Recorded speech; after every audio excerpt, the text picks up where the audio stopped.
Disnea se define como la sensación subjetiva de dificultad en la respiración, que engloba sensaciones cualitativamente diferentes de intensidad variable. La disnea es un síntoma y puede ser definida como la conciencia de respiración desagradable y laboriosa. Secundaria al incremento del trabajo respiratorio. Esta tiene sensaciones distintas y su intensidad es variable. Su origen es multifactorial, ya que intervienen factores ambientales, fisiológicos, psíquicos y sociales del sujeto. De acuerdo al tiempo en que se presentan los síntomas, se divide en aguda y crónica. En este caso, hablaremos sobre la disnea aguda.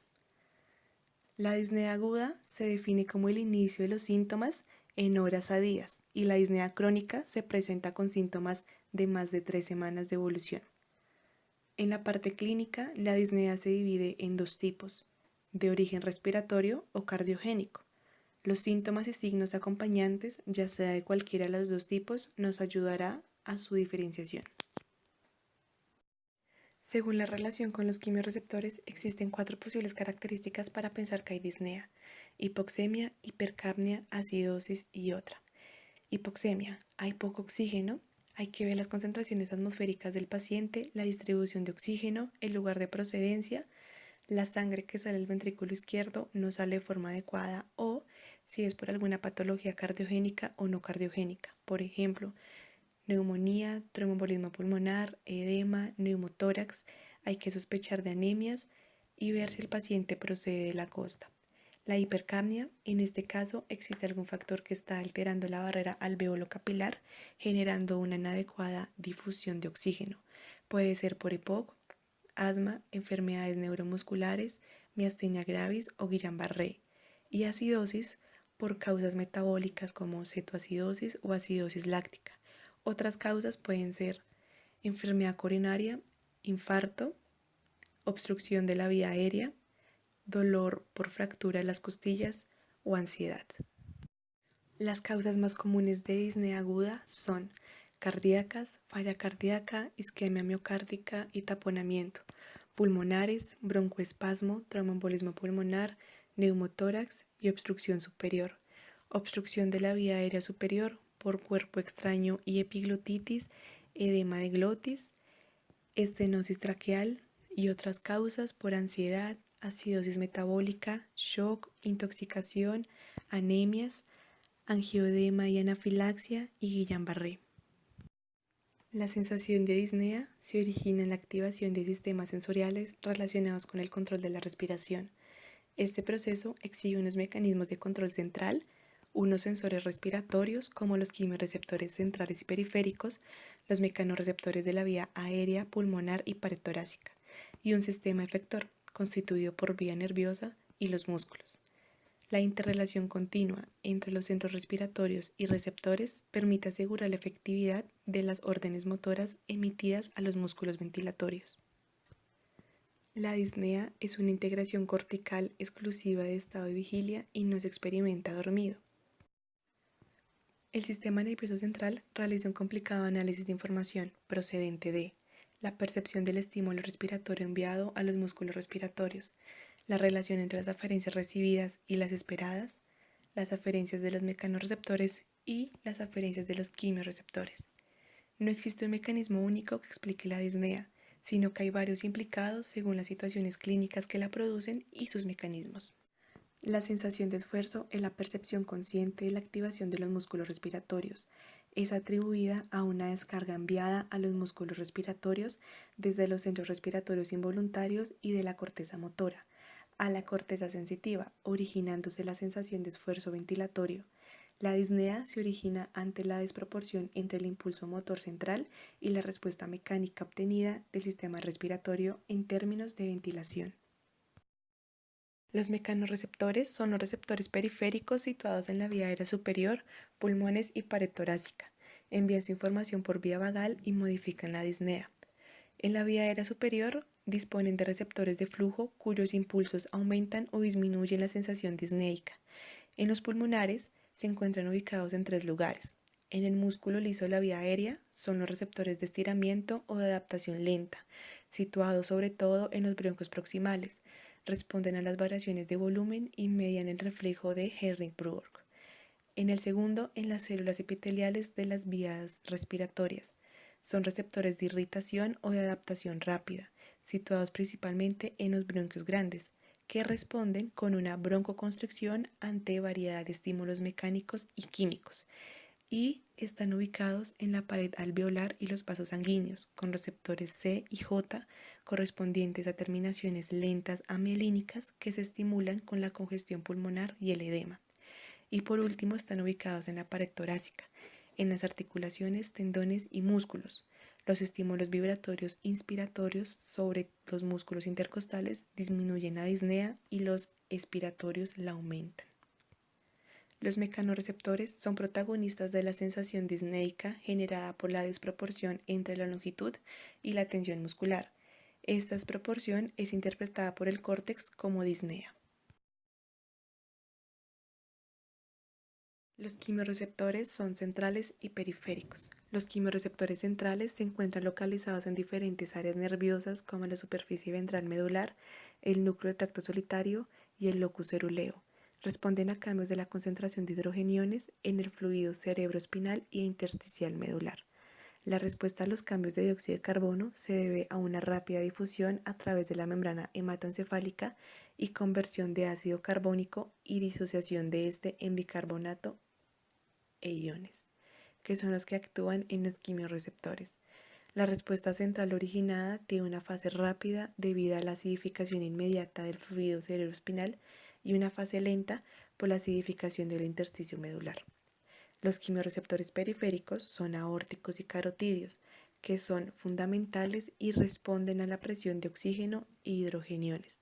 Están inervados por fibras mixtas simpáticas y parasimpáticas. De forma general, según los síntomas que acompañan a la disnea, podemos orientar hacia las causas más frecuentes. Ortopnea es el síntoma y el grupo etiológico insuficiencia cardíaca izquierda. Disnea paroxística nocturna, insuficiencia cardíaca izquierda. Dolor torácico, infarto agudo de miocardio, tromboembolismo pulmonar, neumotórax, pericarditis, traumatismos. Edema, insuficiencia cardíaca derecha, cardiopatía y neumopatía. Síncope, arrítmico, taquicardia y bradiarritmia.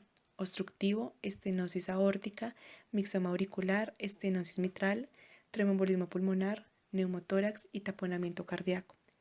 Retracción de fosa supraclavicular y alas nasales, cuerpo extraño, afección aguda de la vía aérea superior, deformidad torácica, cifoescoliosis grave, espondilitis, palidez, anemia, fiebre, neumonía, reagudización de POC, infección del tracto respiratorio superior, tos productiva, insuficiencia cardíaca, edema agudo de pulmón, asma bronquial, expectoración, hemoctóico, neoplasia de pulmón, bronquitis aguda, bronquiectasias, tromboembolismo pulmonar agudo y tuberculosis, productiva, asma bronquial, enfermedades intersticiales, insuficiencia cardíaca, purulento, neumonía, palpitaciones, arritmias y crisis de ansiedad. Clasificación según el grado, encontramos la pulmonar, escala de disnea modificada de Medical Research Council, grado 0, ausencia de disnea excepto para ejercicio intenso, grado 1, disnea al andar deprisa o subir una pequeña cuesta, grado 2, incapacidad de mantener el paso de otras personas de la misma edad, caminando en llano o tener que parar a descansar al andar en llano o al propio paso. Grado 3, necesidad de parar a descansar al andar unos 100 metros o a los pocos minutos de andar en llano. Grado 4, imposibilidad de salir de casa o disnea con actividades como vestirse o desvestirse. Y la clasificación cardíaca por la escala de disnea modificada de la New York Heart Association. Clase 1, ausencia de síntomas con la actividad normal.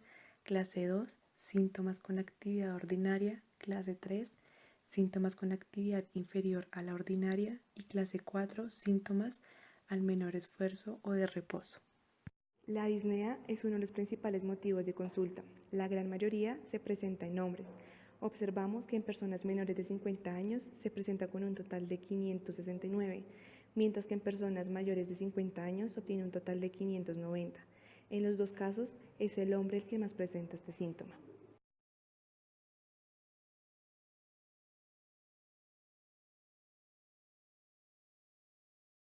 Evaluación inicial. Primero, enfocada diferencial, cardíaco-pulmonar. Segundo, historia clínica. Tercero, examen físico. Cuarto, pruebas complementarias según la sospecha clínica o el panel básico en pacientes sin diagnóstico claro. La evaluación de la disnea se basa en la historia clínica, el examen físico y la realización de determinantes pruebas complementarias. La disnea de recién aparición en muchas ocasiones encierra una enfermedad grave y requiere una intervención inmediata, por lo que en este caso debemos dirigir interrogatorio únicamente a los puntos clave. Anamnesis. Cuando la situación es una auténtica emergencia, la historia clínica debe ser muy breve y dirigida hacia los aspectos esenciales y es conveniente realizar simultáneamente con el examen físico, con el fin de valorar la situación de gravedad del paciente. La edad del paciente, antecedentes son de gran importancia, personales o patológicos, pues en muchas ocasiones la causa de disnea tiene relación con las patologías previas, laborales, exposición a sustancias contaminantes o en animales domésticos, farmacológicos, medicamentos que se administren o que se hayan administrado, hábitos tóxicos como el tabaquismo, traumáticos como torácicos, inmovilización prolongada y quirúrgicos, cirugías recientes.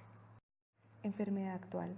Describir las características de la disnea, forma de aparición, en reposo, con el ejercicio, tras un cuadro catarral, tras una inmovilización prolongada, tiempo de evolución, variabilidad en el tiempo, factores agravantes o atenuantes, síntomas acompañantes y forma de presentación que se puede orientar sobre la etiología. El comienzo de los síntomas, la duración, el momento del día y posición en que aparece la disnea. Factores precipitantes, ejercicio, exposición a sustancias, presencia de síntomas asociados, dolor torácico, palpitaciones, fiebre, tos y características de la expectoración. Disfagia, ortopnea, disnea paroxística nocturna. Tratamiento farmacológico como anticonceptivos orales, beta bloqueadores, amiodarodona. Evaluación inicial. Para comprobar la estabilidad hemodinámica del paciente, primero, signos vitales. Segundo, saturación de oxígeno. Tercero, estado general, observar la presencia de cianosis, palidez o signos de mala perfusión, o el uso de musculatura accesoria, tiraje intercostal o supraclavicular.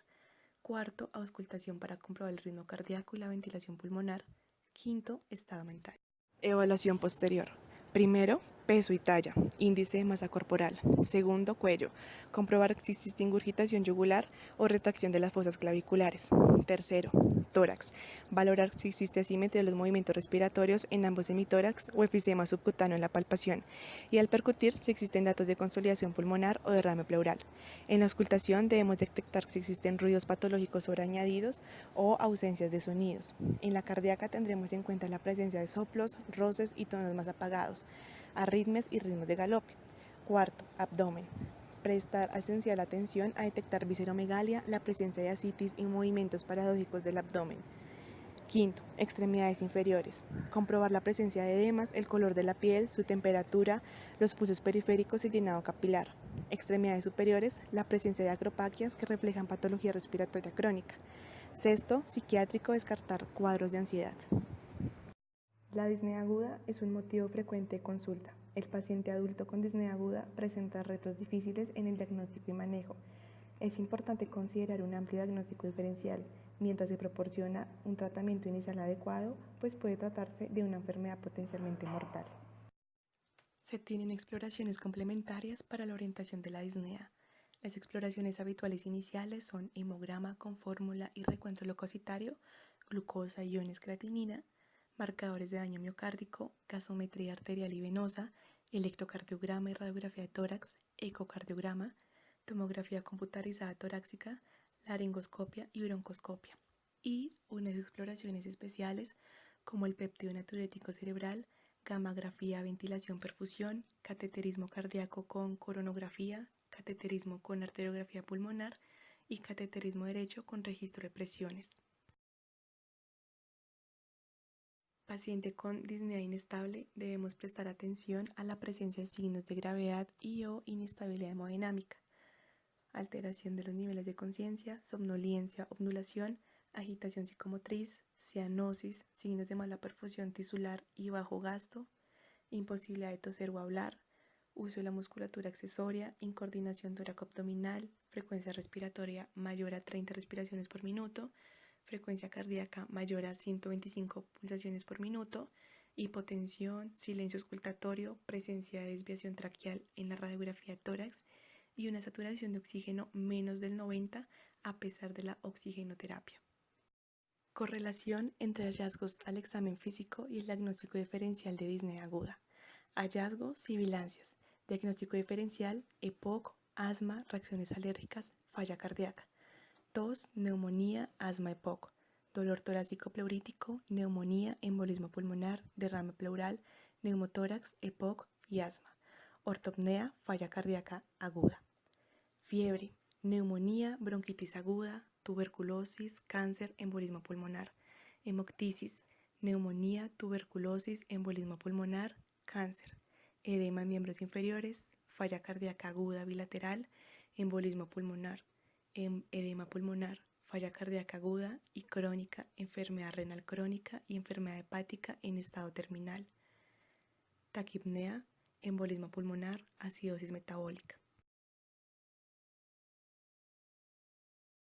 Para el tratamiento se actuará tratando la patología base que haya desencadenado el cuadro, siendo fundamental iniciar unas medidas generales de soporte básico para el paciente. Incorporar al paciente a 45 grados en posición semisentado se incrementa la ventilación hasta un 75%. Canalización de la vía venosa periférica con suero glucosado al 5%. Oxigenoterapia de inmediato con mascarilla efecto Venturi al 24 o 28% en insuficiencia respiratoria crónica y al 50% en insuficiencia aguda. Si fuese necesario intubar al paciente, debemos considerar unos criterios de intubación endotraqueal.